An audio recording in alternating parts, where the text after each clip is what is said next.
செய்திச் சுருக்கம். இந்தியாவின் முன்னாள் பிரதமர் மன்மோகன் சிங் காலமானர்.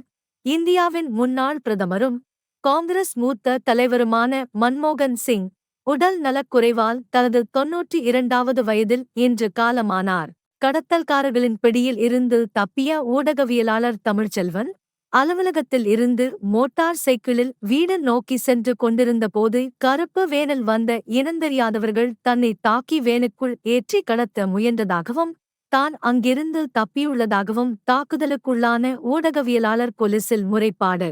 கிழக்கு மாகாணத்தில் 52 ஆசிரியர்களுக்கு நியமனங்கள் வழங்கி வைப்பு.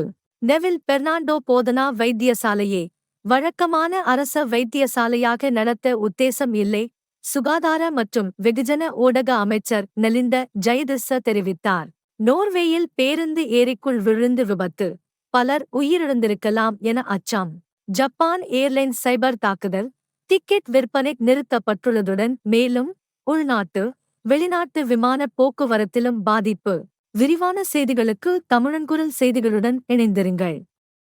நன்றி, வணக்கம்.